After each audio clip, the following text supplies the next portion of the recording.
Michael Haight was born on January 7, 1980, in Seattle, Washington.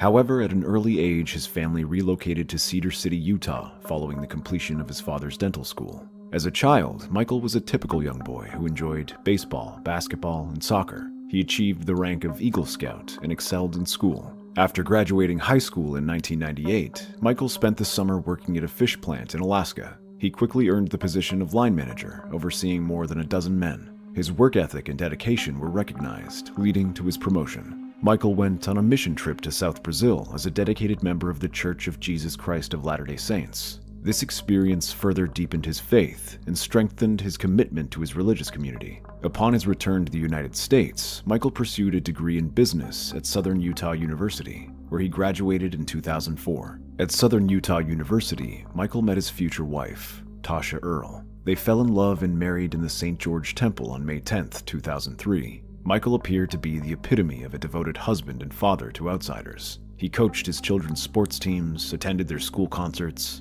and spent time with them sledding and doing projects in the garage. However, on January 4, 2023, the facade Michael had built around his family came crashing down. On that day, 8 bodies were found in the Haight residence, leaving investigators and neighbors alike shocked and bewildered. Early that morning, Tasha Haight missed an online appointment, and Michael, her husband, failed to report for work. Their colleagues grew concerned and contacted the police to perform a welfare check at the Haight residence in Enoch. Officers arrived at the Haight residence, but upon knocking, they received no answer. As they walked around the property, the officers observed that it did not appear as if anyone was home. Knowing that the Haight's had 5 children, the police contacted the Iron County School District to verify if any of the children were at school that day. However, it was discovered that none of the children were present. When the police arrived at the Haight's home, they cleared the premises to ensure no immediate danger was present. After a thorough search, they confirmed that no one needed medical attention and that there were no signs of an active threat. The Haight's lived in a single-story residence with a basement. Detectives arrived on the scene a short time later after the home was declared a crime scene.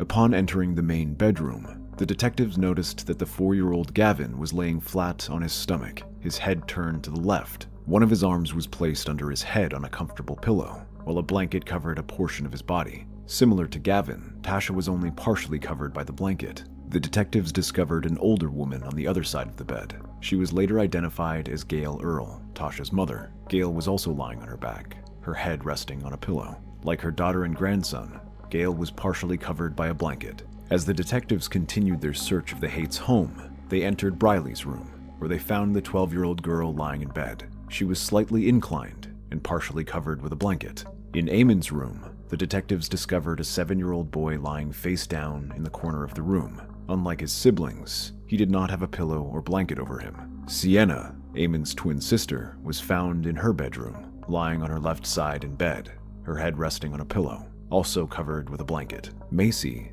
the eldest of the Haight children at 17 years old, was found in her bed, her head resting on a pillow and her body covered by the blanket. The detectives then found Michael Haight in the exercise room in the basement of the home. He was lying on top of a sleeping bag. All 8 victims were found dead from a gunshot wound. It did not take long before the detectives concluded that Michael Haight was the primary suspect. They theorized that he killed his wife, mother-in-law, and 5 children before taking his own life. As the detectives began their investigation, one neighbor provided crucial information that helped them piece together the timeline of the crime. The neighbor told the police that she had awoken at 3:30 a.m. to use the bathroom. Exiting her room, she heard a loud bang that sounded like fireworks. However, she quickly noticed that it was past the legal date for fireworks to be allowed in the neighborhood, leaving her feeling annoyed. The neighbor continued, stating that after the initial bang, she heard 2 more in quick succession. This noise was followed by a short pause, followed by another bang. That pattern continued, with a brief pause before the next bang, and a longer pause before a final bang.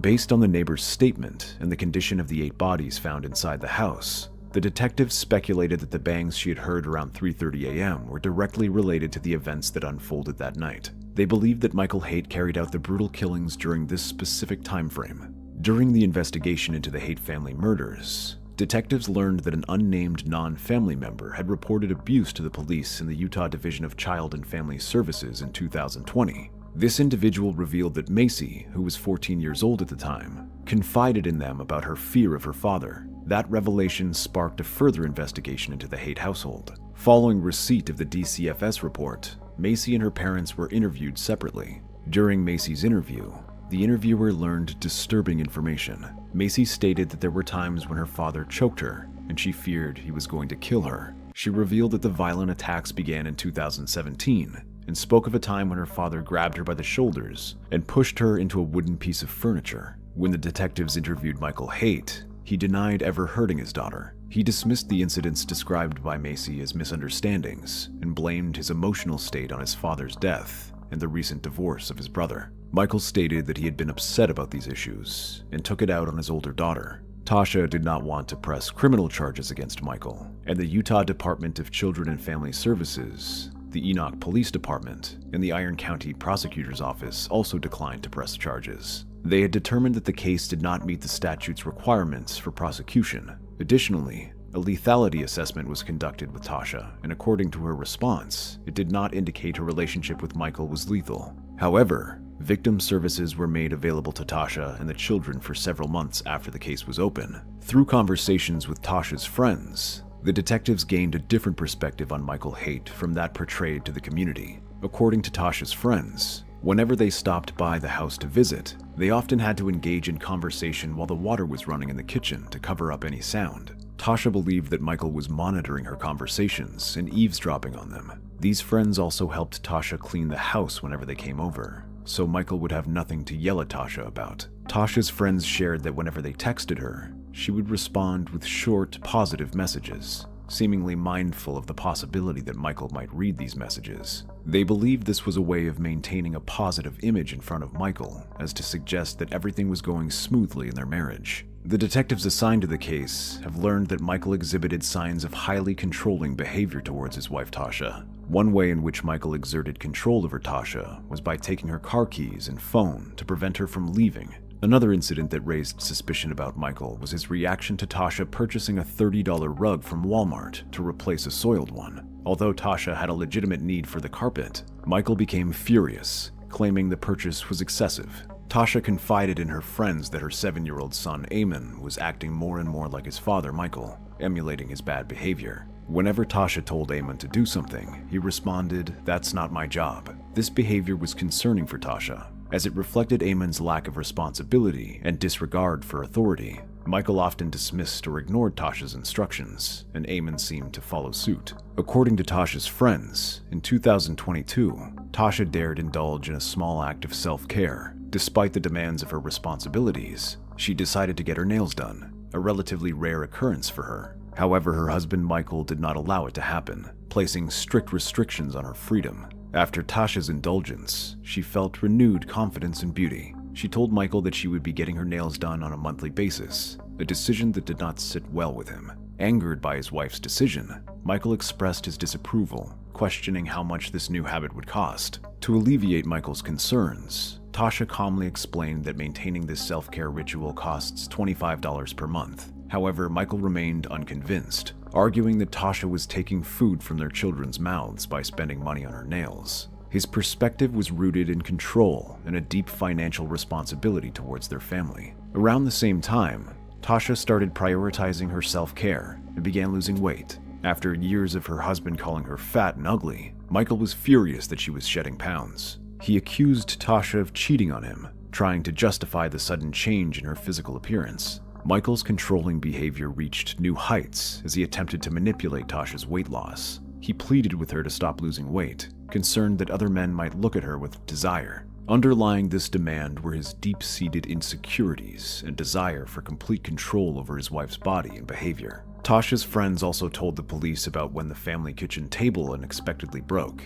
and Tasha needed to buy a new table. However, Michael refused to give her the money to buy one. Frustrated by the situation, Tasha decided to take matters into her own hands. She chose to refinish the old table, hoping to improve its appearance and functionality. However, this act of defiance did not sit well with Michael, as he did not give her permission to do so. Michael Haight had a stingy attitude towards spending during the holiday season. Despite his significant income, he provided only $100 to Tasha for each of their 5 children to buy presents. Tasha always gave her children a fulfilling Christmas. yet Michael received a substantial paycheck from his job at Allstate. However, he refused to allocate additional funds to his wife and children. His rationale was that he didn't see the need to provide them with more of what he believed was rightfully his. Michael's obsession with reducing waste and conserving resources led him to impose strict rules on Tasha's household habits. She had to wash out and reuse plastic bags, even if they were used once or multiple times. This excessive demand for reusing bags placed additional responsibilities and burdens on Tasha, leaving her feeling overwhelmed. Further, Michael's desire to control every aspect of Tasha's life extended to her cleaning and baby care routines. He insisted on having the cleaning and baby wipes, claiming it was more eco-friendly and cost-effective. However, this demand compromised Tasha's comfort and hygiene and created unnecessary stress. If Tasha failed to adhere to the instructions set by Michael, she faced serious consequences. He made it clear that disobedience would lead to a lot of trouble for her. This threat created a sense of fear and submission in Tasha, leaving her with no choice but to comply with Michael's demands. According to Tasha's friends, she confided in them that although Michael had been mean to her throughout their marriage, he had never extended this mistreatment to their children until the late 2010s. However, as time went on, the abuse directed towards Macy intensified, leading her to consider taking her own life. Michael had extremely high expectations for his daughter Macy. He expected her to earn straight A's all the time, even though Macy was already struggling with the weight of her father's abuse. The pressure to meet his unrealistic expectations proved to be overwhelming for Macy. Macy's friends told the detectives about another disturbing incident in the Haight home. Michael returned home one evening to find Macy with her head in her mother's lap. Angry and frustrated, Michael instructed Macy to get up and clean her room. This incident left Macy deeply shaken, as she recalled looking into her father's eyes and seeing them filled with hatred and pure evil. The detectives uncovered another incident where 7-year-old Briley was playing with a changing table and did not stop when Michael told her. This incident led to Michael blaming his wife, Tasha, for their children's behavior. He labeled them as the worst children in the world, who were disrespectful and awful. Michael not only blamed Tasha, but also called her fat and ugly, all in front of their 5 children. It was during this distressing incident that Tasha decided to pursue an exit strategy and file for divorce from Michael after 20 years of marriage. The incident, which showcased Michael's abusive behavior and lack of control over his anger, served as a wake-up call for Tasha. She saw the negative impact this behavior was having on her children and realized that staying in the marriage was not an option. Divorce was difficult for Tasha. She spent over 2 decades with Michael. However, she realized that her children's well-being and safety were more important than any marital bond. On December 21st, 2022, Tasha filed for divorce from her husband Michael. However, she asked for the divorce papers to be delivered after the holidays, wanting one last normal Christmas for her 5 children before the separation. She knew that Michael's behavior would likely escalate once he received the papers, and she did not want the holiday festivities tarnished for everyone. The divorce papers were delivered to Michael's Allstate office 2 days after Christmas. Despite his recent actions, Michael called Tasha, acting completely normal, asking her about her day, as if she hadn't served him with divorce papers mere minutes ago. He told Tasha to leave, but insisted that she leave the children behind. But Tasha stood her ground and refused to leave the house without them. Despite Michael's demands, Tasha decided to take the children with her to her mother's home in Laverton, Utah. Later that evening, Michael showed up at his mother-in-law's house, attempting to convince Tasha to go for a ride with him. Tasha, however, refused and confided in her friends that she had a bad feeling about going anywhere alone with Michael. After Tasha filed for divorce, Gail Earle, Tasha's mother, moved in to provide support for both Tasha and the children. However, Michael's actions during this time further exacerbated the situation. Michael did not vacate the family home. Instead, he chose to move into the basement, where the fitness room was. In this room, he slept on a sleeping bag with a pillow on the floor, with his clothes hung on hangers piled on a couch outside the door. Tasha confided in her friends that she had noticed a discrepancy in their children's saving accounts, which contained $20,000. She discovered that Michael had secretly transferred the money out of these accounts without her knowledge or consent. Furthermore, Tasha inherited several firearms from her father after his death, including hunting rifles and a handgun. At the start of January 2023, Tasha discovered all the firearms were missing from her house. Upon further investigation, it was revealed that Michael had removed the weapons, leaving Tasha and her family vulnerable in case of an emergency. Michael and Tasha's oldest child, Macy, had expressed to several of her friends that she welcomed her parents' divorce. Macy confided that there would be peace without her father, Michael, in the home. She yearned for the tranquility that a divorce would bring. Furthermore, Macy had a secret phone that she hid in her room. According to one of her friends, Macy used this phone to record her father when he acted crazy. She confided in this friend that she was doing this to gather evidence to support her parents' divorce. However, Tasha found the phone and hid it away. Macy's younger sister Briley also endured a tumultuous home life.